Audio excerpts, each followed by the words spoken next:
tarde. Tudo bem? Vocês me escutam bem, todos? Ou eu preciso do microfone? Dá pra ir? Se precisar, vocês vão me avisando, tá bom?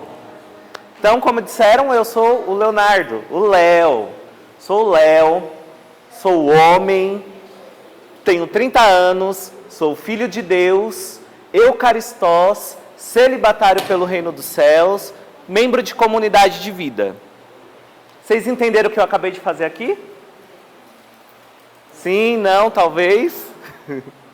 Os membros de comunidade não valem, hein? Eu acabei de apresentar a minha identidade, quem eu sou. E vocês perceberam que tem uma ordem. Então eu disse o meu nome, meu sexo, qual é a minha vocação, a minha identidade mais profunda e qual o estado de vida que Deus me chamou para amá-lo mais. Então eu sou o Léo, eu tenho 30 anos, apesar de não parecer, né, gente? Uns 18 vocês davam no máximo, né? Tenho certeza. Mas eu tenho 30 já. Eu sou consagrado na comunidade católica Eucaristós e sou membro de comunidade de vida nessa comunidade, ou seja, eu vivo integralmente da providência de Deus na comunidade. Tem uma irmã de comunidade de vida aqui comigo, a Raquel, levanta a mão, Raquel. Ela também mora lá comigo. Eu sou celibatário pelo reino dos céus, eu sou casado com Jesus. E eu vou dizer para vocês, escolha melhor não há, hein? Você que está pensando em se casar no matrimônio, repense isso daí. Porque o celibato, o negócio é forte, viu? Então já vai repensando aí na sua cabeça, no seu coração, né? E este sou eu. Esta é a minha identidade mais profunda. Este é aquilo que Deus, na minha origem, me convidou a ser, me convidou a viver. Quando me convidaram para estar aqui com vocês, falaram que era para eu falar com vocês um pouco sobre identidade, né? E eu ficava pensando, no mundo de hoje, se tem uma coisa que está descaracterizado no ser humano, é a sua identidade, sim ou não? Existem muitas ideologias, muitos assuntos, muitas situações que estão sendo colocadas sobre as nossas vidas e que têm tirado de nós a oportunidade de nós nos encontrarmos conosco mesmos e entendermos quem nós somos. Na nossa escola, nos nossos afazeres, no nosso dia a dia, existem muitas coisas que têm descaracterizado aquilo que Deus criou e esperou de você. Então hoje a gente vai entender um pouquinho sobre o que é identidade. Os meus irmãos vão distribuir para vocês um negocinho. Aí cada um vai pegando aí o seu. E conforme eles vão distribuindo, eu vou continuar, né, aqui dizendo. Então eu quero chamar dois irmãos das comunidades. Pode ser o Bruno, que eu já conheço, vem aqui Bruno. Pode ser você?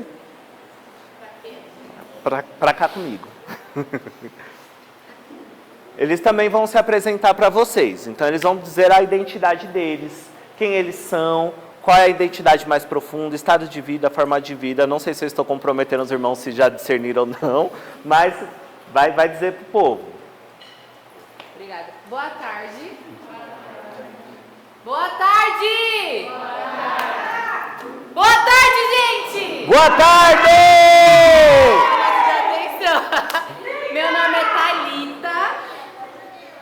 Eu sou da comunidade de Aliança Cristo Libertador. Tenho 25 anos.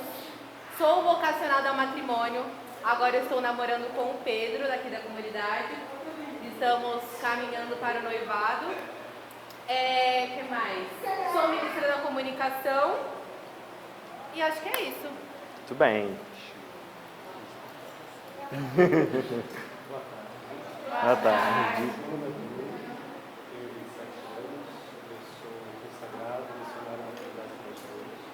Hoje sou vocacionado ao celibato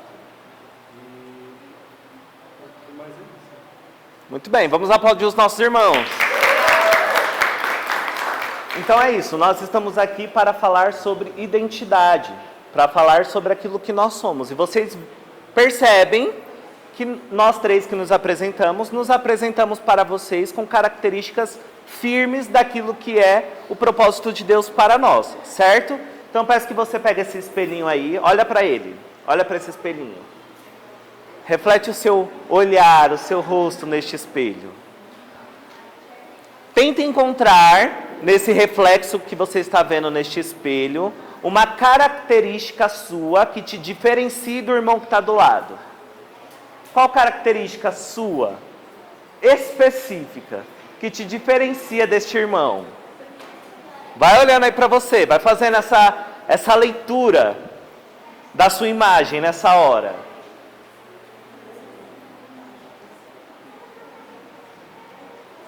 Alguém quer falar alguma característica específica que você encontrou que te diferencie do outro? Quer falar?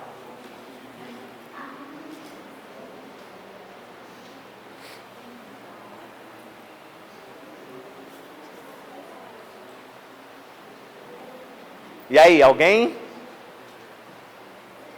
Diga uma característica. Cacheado. Você é cacheado. Te diferencia de quem?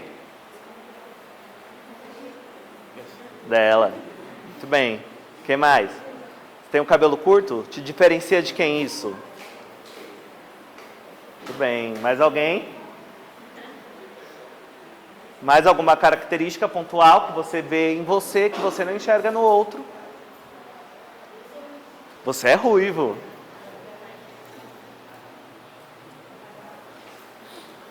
Muito bem, a resposta é uma só. Tudo te diferencia do outro. Absolutamente tudo. Você é único, exclusivo. Foi feito por Deus para ser a pessoa que você é. O cacheado, qual é o seu nome? Cauã. Cauã, ele é único. Ele foi feito por Deus. Deus escolheu a vida do Cauã. Deus escolheu aquilo que ele seria enquanto homem, enquanto filho de Deus, para ser uma única pessoa exclusiva nessa terra. A missão do Cauã, ninguém mais pode cumprir, só ele. Certo? Então você foi chamado a cumprir uma missão nesta terra. Uma missão que só você pode cumprir e ninguém mais, porque todas as suas características são diferentes do outro. Então só eu, Leonardo, poderia responder ao celibato como eu respondo, porque eu fui chamado a este celibato. Na minha vocação, no meu carisma, aonde Deus espera de mim. Né?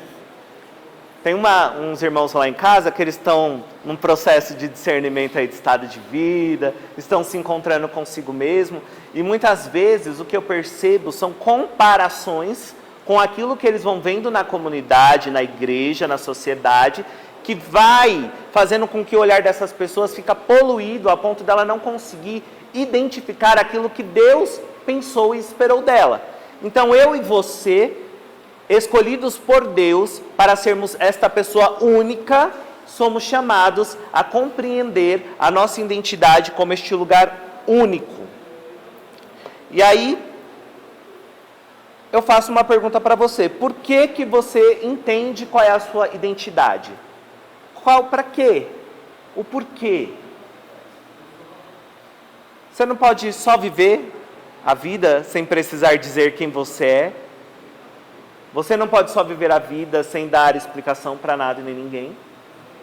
Por que nós temos que dizer sobre a nossa identidade para a sociedade? Porque antes de qualquer coisa, você foi amado por Deus. E Deus te criou para que você assumisse uma missão a partir da tua identidade. Então isso já é suficiente para que o nosso coração se encha nesse desejo de correspondermos a Deus na identidade a qual Ele fez para nós. Certo?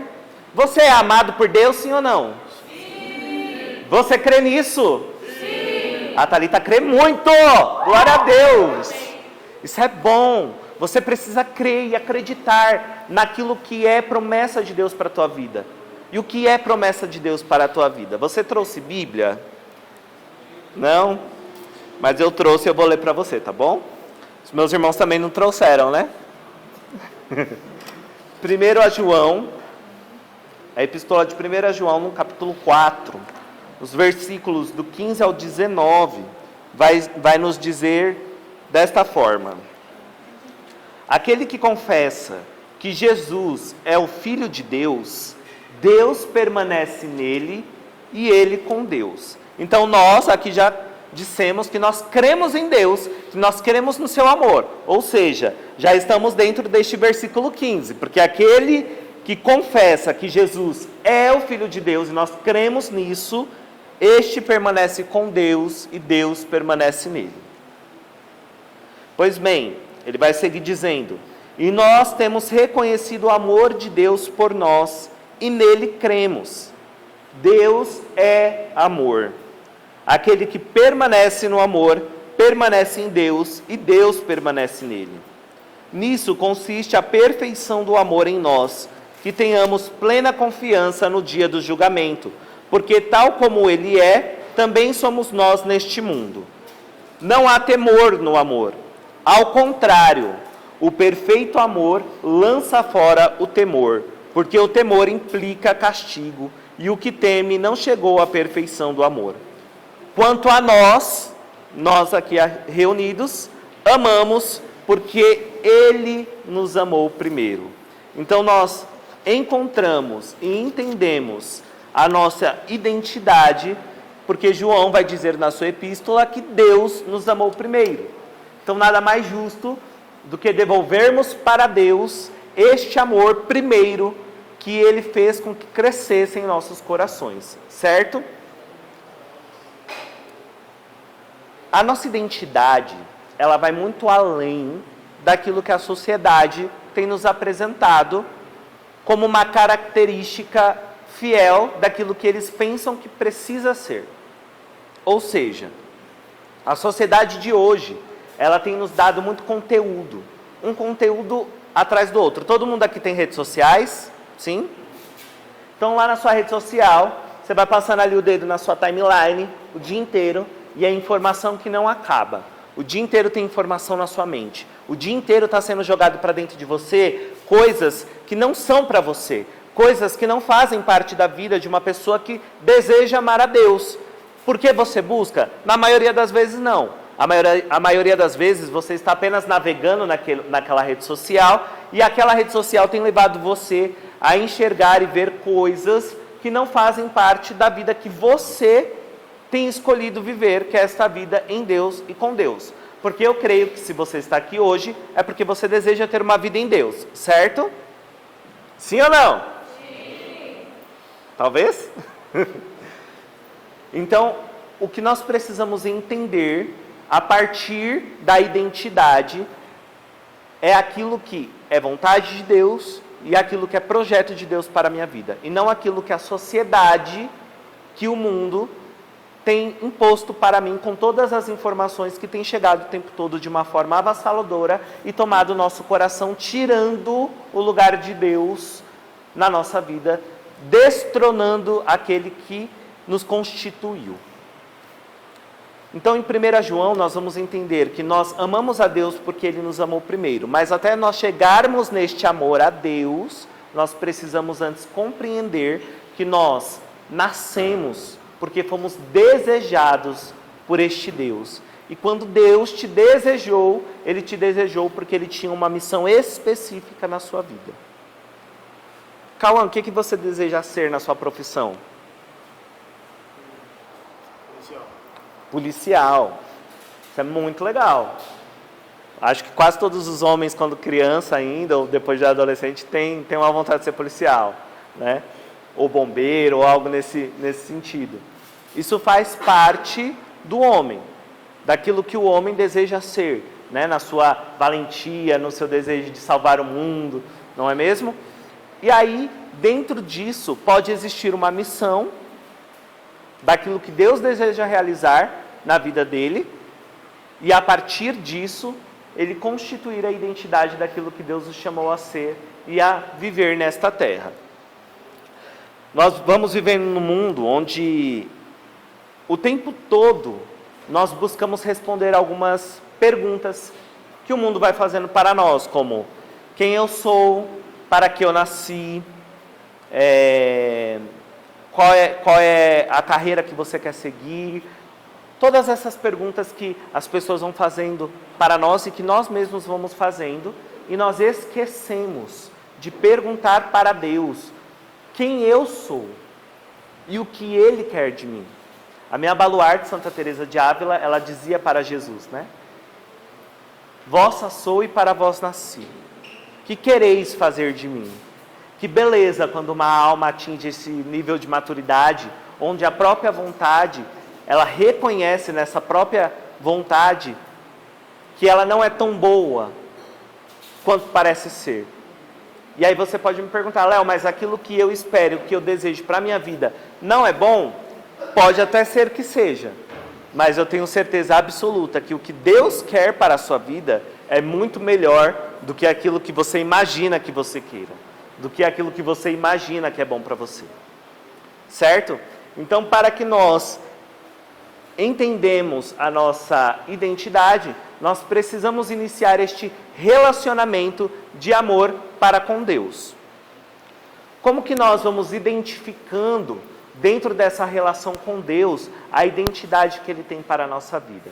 Entendendo aquilo que nós somos chamados a ser, entendendo aquilo que nós temos constituído já. Então, quando você nasce, você já nasce com algo da sua identidade definido. Ou você nasce homem, ou você nasce mulher. Sim ou não? Sim. Certo. Então, nós já nascemos com uma das gavetas da identidade definidas. Aqui vamos falar de gavetas, para ficar mais fácil. Imagine um gaveteiro com 5 gavetas. Cada gaveta é uma parte da sua identidade, ok? Então, a primeira gaveta da sua identidade significa que você é homem ou mulher, certo? Então, já no nosso nascimento, nós já nascemos com aquela característica, aquela identidade que nos faz ser aquilo que nós somos. Então, eu nasço homem ou vou nascer mulher, certo?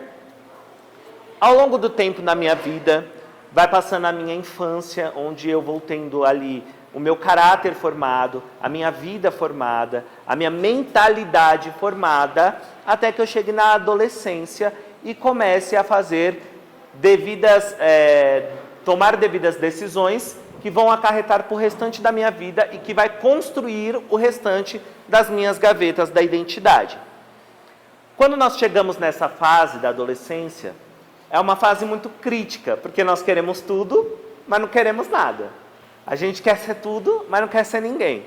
Né? Eu tinha uma fase da adolescência maravilhosa, que eu queria tudo que eu queria. Eu sempre fui uma pessoa que gostava muito, muito, muito de estar reunido com os meus amigos.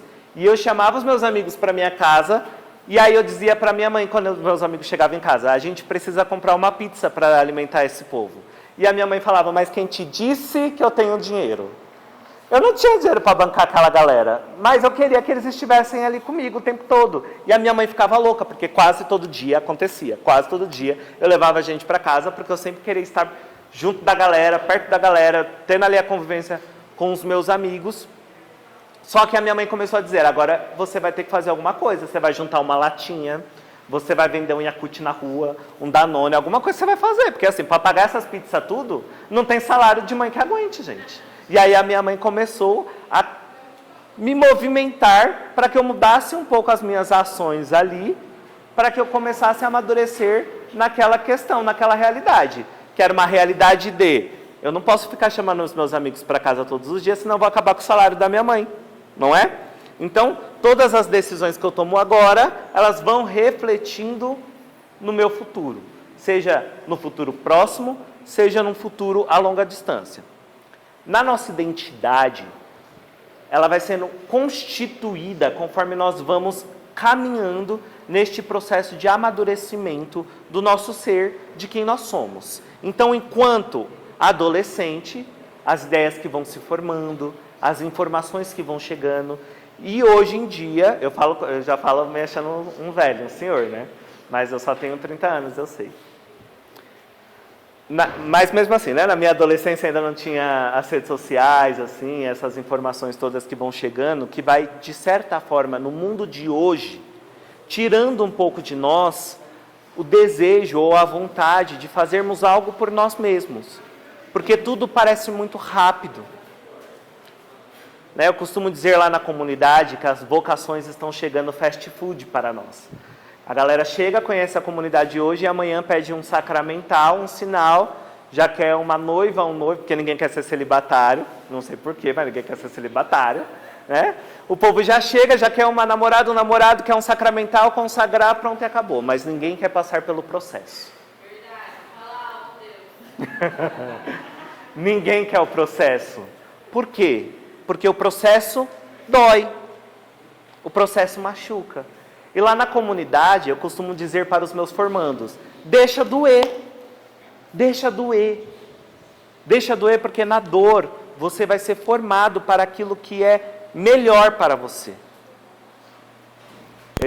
A gente sempre fala, né, que quando você está na academia, você vai para a academia para atingir um perfil de corpo X, certo? Para quem vai para a academia, sabe que existe um processo para você chegar no corpo X. Então, eu aqui na minha pessoa, do jeito que eu sou, se eu for para a academia hoje, fizer lá os exercícios que me mandarem, como que eu vou acordar amanhã? Como? Com dor. Porque eu vou estimular a musculatura do meu corpo para que ela se modifique. Primeiro que se eu for na academia hoje, o meu corpo vai falar, gente, o que esse garoto está fazendo? Alguém ajuda ele. Pelo amor de Deus, ele quer me matar, né? Não dá nem para cogitar nisso agora. Mas, quando você vai para a academia e você vai fazer ali os seus processos de musculação e tudo mais, os seus músculos, para que eles cresçam, eles precisam ser esmagados, machucados. Porque quanto mais você os machuca, quanto mais você aperta ele, mais ele expande, certo? Tem algum professor de educação física aqui? Alguém formado nessa área para me ajudar? Não? Mas é mais ou menos por aí, vocês entenderam. Então, quanto mais você machuca, mais ele cresce. Quanto mais você machuca, mais ele cresce. E assim é com a nossa identidade. Quanto mais a gente vai para dentro de nós, e mais aquilo vai nos tornando quem nós devemos ser, mais nós crescemos.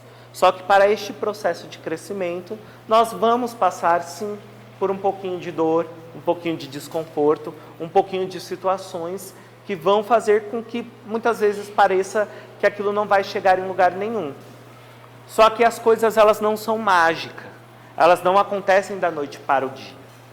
Então vou falar para vocês um pouquinho de como que foi para mim entender a minha identidade, entender quem eu era, entender aquilo que o Senhor tinha para a minha vida, dentro da minha identidade, né?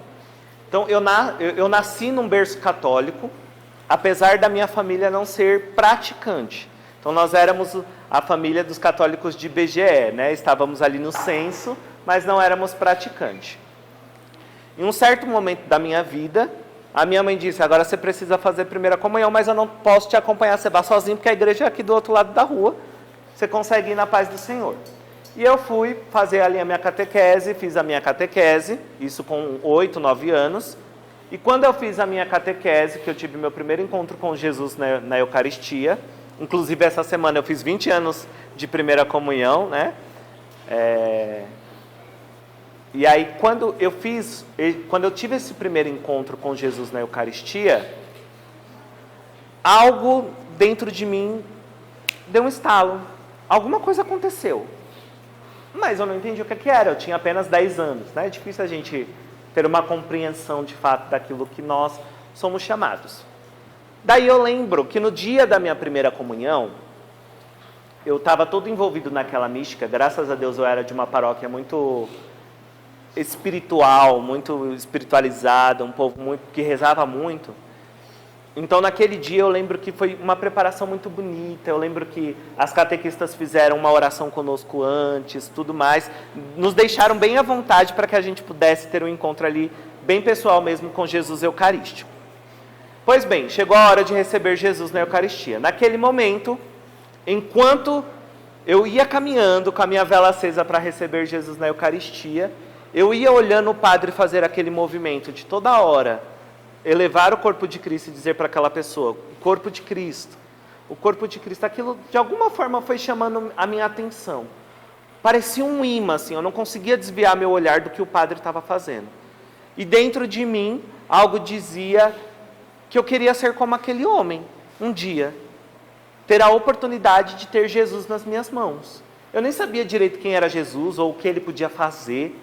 Mas eu olhei aquele movimento daquele padre e eu falei, isso é muito legal. Imagina você poder ter Jesus nas suas mãos, assim, né? Eu não tinha noção da profundidade daquela vocação. A única coisa que eu pensava era, que legal ter Jesus nas minhas mãos, porque aí eu vou mandar Jesus queimar todo mundo que eu quiser, né? Tipo, mais ou menos este pensamento de criança atordoada.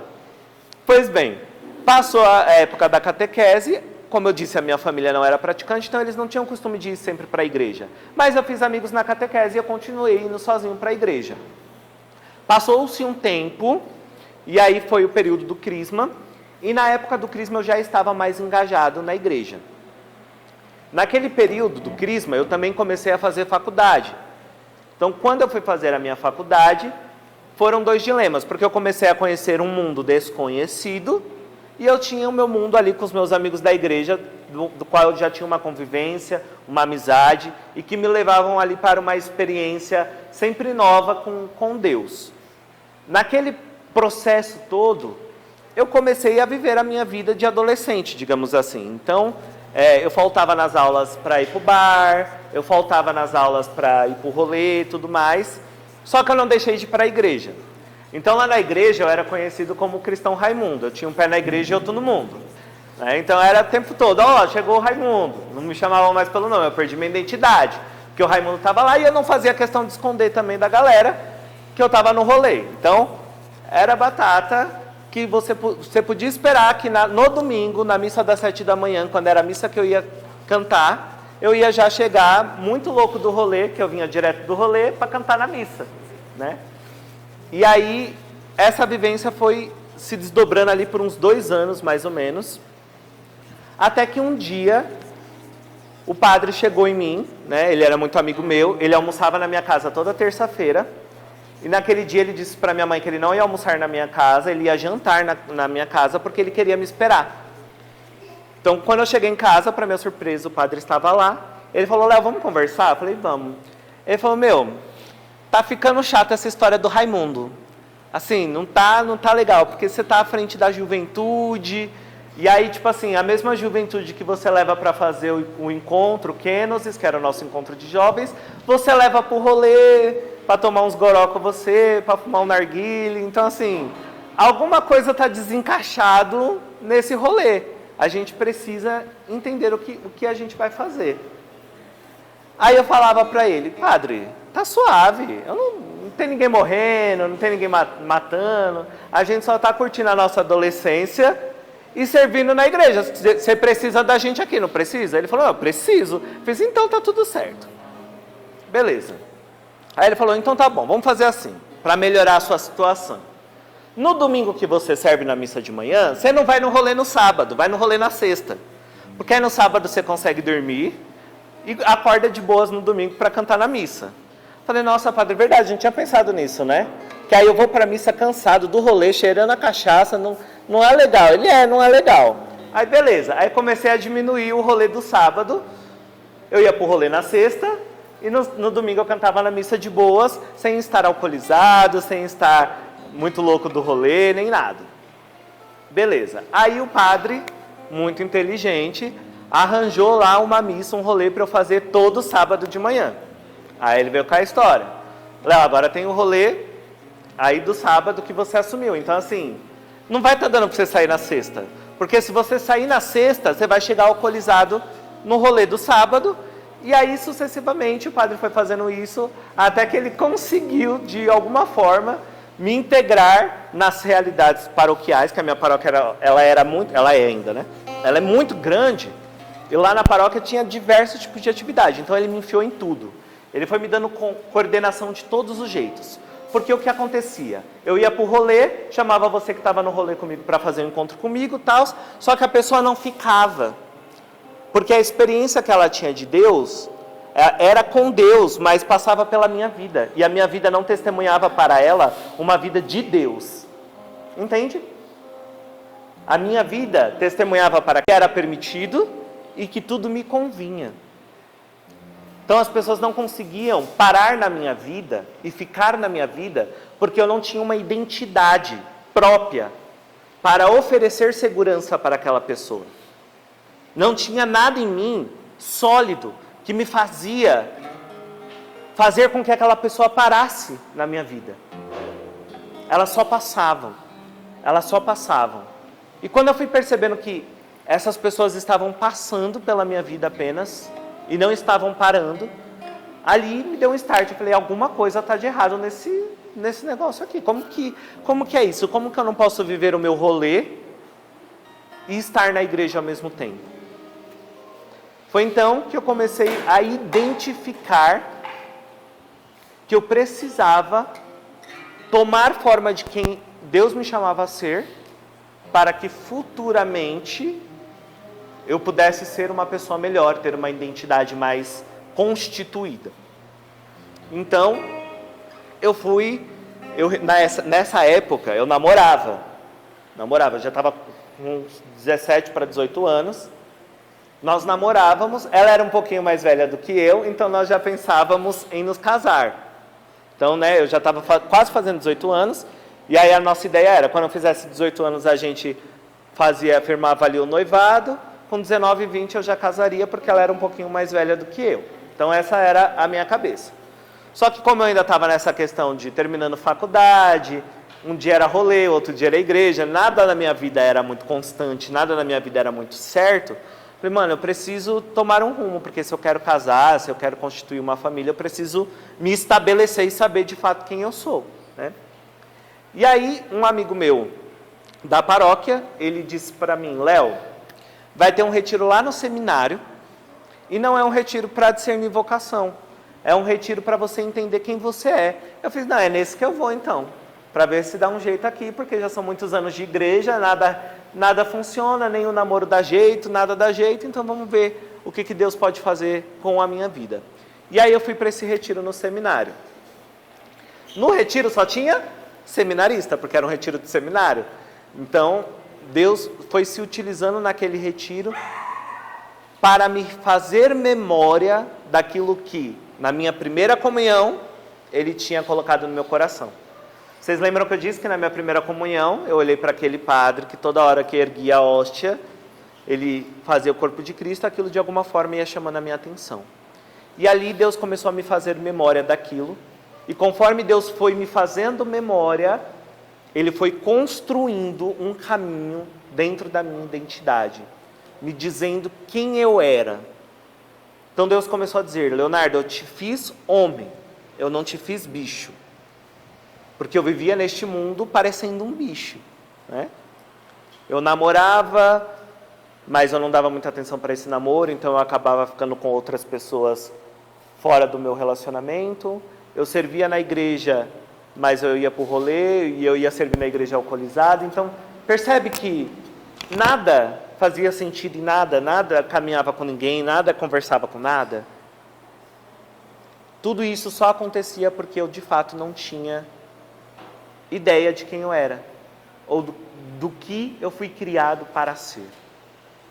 E isso começou a me preocupar. Conforme o retiro foi acontecendo, eu fui ficando desesperado, porque eu falei, meu Deus, né, já se passaram 18 anos da minha vida e eu ainda não sei quem eu sou. Nossa, como se 18 anos já fosse o fim do mundo, né? Mas para quem quer amar a Deus, o tempo já estava passando. Para quem quer ter uma vida em Deus, uma vida de verdade, uma vida verdadeira, o tempo já estava passando. E então, naquele retiro, em uma adoração, o Senhor, Ele me fazia imagem da minha primeira comunhão novamente, e ali eu tive certeza do meu estado de vida, né? Mais uma gaveta da minha identidade. Ali eu sentia que Deus me chamava, me atraía para o sacerdócio. E aí eu disse, como que eu vou voltar para casa e contar para Ana Paula que eu vou ser padre? Aí eu voltei, ela estava na minha casa na hora que eu cheguei, e eu olhei para ela e disse, eu vou ser padre. Aí ela ficou me olhando assim, paradinha. Aí ela, é sério? Eu fiz, é. Ela, então tá bom. Ela virou, foi embora. Pronto, acabou o relacionamento. Aí eu falei, gente, tá muito fácil isso. Passou 2 meses, o seminário me mandou uma carta me convidando para entrar no propedêutico. Aí eu dei uma... Falei, aí tá começando a ficar sério esse rolê aqui. Aí eu não aceitei o convite do seminário para o propedêutico e continuei tocando a minha vida. Eu falei, não, tá tudo muito confuso, eu não conversei com ninguém, eu discerni, né? Não sabia que aquilo era um discernimento, mas eu discerni sozinho isso, eu preciso ter mais qualidade nesse entendimento, mais subsídio para eu poder dizer que de fato eu sou ou não sou aquilo. Nesse meio tempo eu conheci a comunidade Eucaristós, através de um curso que a comunidade promovia, que era o Amando a Estatura de Cristo, e eu fui fazer este curso na comunidade, e quando eu fui fazer este curso, esse curso falava sobre identidade, exatamente sobre aquilo que eu estava rezando. E então naquele curso eu fui entendendo que as escolhas que eu faria ali naquele momento iam mudar todo o rumo, todo o sentido da minha vida dali para frente. Ou seja, não espere você ter 30 anos, 40 anos para dar a sua vida para Deus, porque talvez você não chegue até lá. Você não sabe o dia de amanhã. O dia de dar a vida para Deus é hoje, é agora. Foi aí que eu disse para a comunidade, com 20 anos, que eu queria entrar no vocacional. E aí a comunidade acolheu o meu pedido, e eu entrei para o vocacional da comunidade, sem saber ainda que aquele era o meu carisma, mas porque eu sentia que algo a mais o Senhor queria de mim. Algo a mais na minha vida precisava ser estabelecido a partir daquele sim. Neste algo a mais, o Senhor ele foi construindo, junto com o carisma que Ele me deu, a minha identidade. Então, com o tempo eu fui me identificando com a comunidade, com o carisma, com a forma dos irmãos de rezar, com a forma dos irmãos de participar da missa, de viver os momentos de adoração, de fraternidade. Tudo era muito parecido com o que eu gostava de viver, com o que eu gostava de ser. E aí eu fui, de fato, entendendo que eu era chamado a ser Eucaristós. E aí eu fechei mais uma gaveta da minha identidade. Então já tenho 3 gavetas fechadas. Eu sou o Leonardo, que é homem. Eu sou filho de Deus, certo? E eu sou Eucaristós. 3 gavetas fechadas. Na 4ª gaveta, era a hora de eu entender qual era a forma de vida que o Senhor me chamava para amá-lo mais. E eu fui percebendo o que Deus fez na minha história desde muito pequeno. Talvez se, no ímpeto da minha mãe, mesmo dela não participar da igreja, ter dito para mim, vai fazer a catequese, que é importante, eu não estaria aqui hoje. Então todo o movimento do próprio Deus de me atrair até Ele e de ir construindo comigo um caminho, mesmo quando eu não queria saber de Deus, por conta do rolê, por conta dos namoros, mesmo assim Deus foi se fazendo presente na minha vida, na minha história. Mesmo assim Deus foi fazendo com que todos os dias eu me recordasse que eu tinha Ele, que Ele era e Ele bastava. E ali eu fui percebendo que eu não queria nada mais do que dar tudo a Ele. Foi quando eu entendi que eu era chamado à comunidade de vida. E aí eu fechei mais uma gaveta. Então eu era o homem, Leonardo, filho de Deus, Eucaristós na minha identidade mais profunda e comunidade de vida. E ainda faltava uma gaveta, que era a gaveta do estado de vida. E aí quando eu estava para discernir meu estado de vida, eu lembro que muitas coisas se passaram pela minha cabeça, que por mais que eu tinha um sentimento de que Jesus já tinha me dito sobre o sacerdócio, ainda existia aquele desejo ali no fundinho do coração de ter um casamento, de ter uma casa própria, de ter algumas coisas, talvez uma vida até solteira mesmo poderia me proporcionar, que o sacerdócio não poderia, iria me exigir em outros aspectos da minha vida. E aí a minha pergunta para Deus foi, Senhor, como que eu faço para te amar mais? Qual é a forma que eu posso encontrar para te amar mais? E aí Deus dizia no meu coração, a forma que você tem de me amar mais é sendo aquilo que eu espero de você. O seu estado de vida, você escolhe ele para amar mais a Deus. Você não casa para ser feliz. Você casa para fazer o outro feliz. Você não é padre para ser uma pessoa realizada, sozinha, que não vai ter criança chorando ao seu redor, que não vai ter alguns tipos de preocupações que o matrimônio tem. Você é padre porque você precisa amar mais o povo que Deus confia a você. Você é celibatário não por um comodismo, porque é mais fácil lidar com você mesmo, porque muitas pessoas pensam, já basta eu lidar comigo, vou ter que lidar com outro no matrimônio, então você é celibatário. Não é isso. Não é para isso. É justamente ao contrário. Porque no matrimônio, queridos, eu vou dizer uma coisa para vocês. Você tem uma pessoa para dar de conta. E aí depois os filhos que vêm. O celibatário, ele tem a humanidade inteira ferida, para que você sare as doenças deste mundo, como celibatário. Então, você escolhe, você entende, você discerne o seu estado de vida para amar mais a Deus. E aí eu dizia a Deus, Deus, como eu posso te amar mais? Aonde eu posso te amar mais? E aí, dentro de um discernimento, que aí isso é pauta para outra conversa, dentro de um discernimento onde eu fui encontrando todas as características da minha vida, eu me identifiquei ali com o celibato pelo reino dos céus. Hoje, como celibatário, tenho um chamado para o sacerdócio, não sei como se dará, diante de tudo que a minha comunidade hoje me apresenta por proposta, mas hoje eu já tenho os meus primeiros votos no celibato, e aí eu fechei a minha quinta gaveta. Ou seja, eu sou o homem, Leonardo, filho de Deus, Eucaristós, comunidade de vida, celibatário pelo reino dos céus. E eu vou dizer uma coisa para vocês. Quem me dera se com 20 anos de idade eu tivesse essas 5 gavetas definidas. Porque se com 20 anos, 18 anos, eu soubesse quem eu de fato era, certamente eu teria amado muito mais a Deus. Certamente eu teria muito mais gás, muito mais força, muito mais desejo de ofertar a minha vida para Deus. Não que hoje eu não tenha, mas como diz a Sandy, as minhas costas já doem, o joelho já trava. Algumas coisas da vida aí de quem já fez os 30, vai se modificando um pouquinho, né, Ju? A Ju é celibatária também, pelo reino dos céus. E nós fizemos os nossos votos juntos.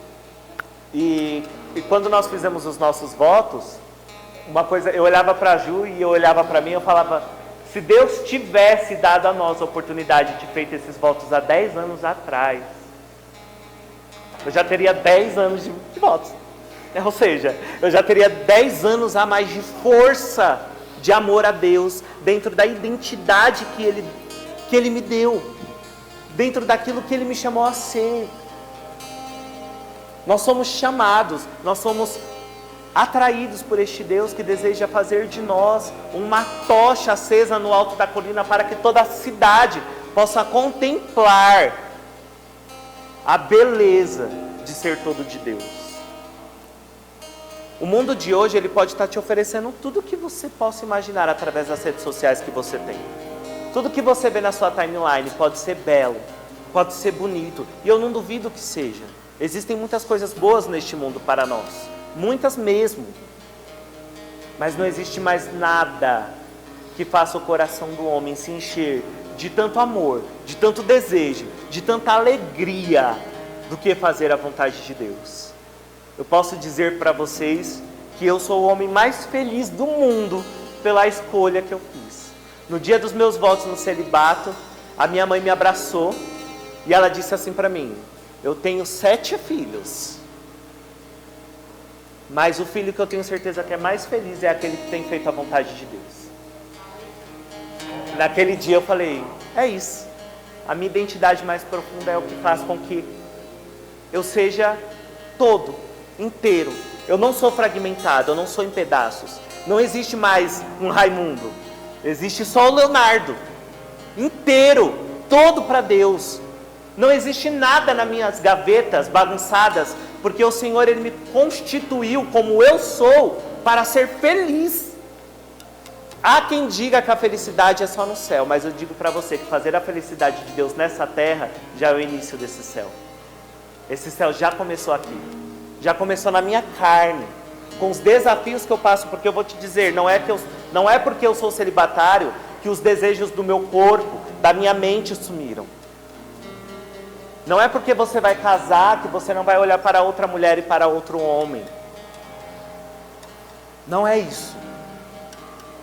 Mas existe uma graça sobrenatural para aqueles que se colocam à disposição para amar a Deus, que vai fazer com que tudo isso pareça pequeno diante do amor que você sente em poder fazer a vontade de Deus. Amém? Quero convidar você a ficar de pé nesse momento, para a gente rezar um pouquinho.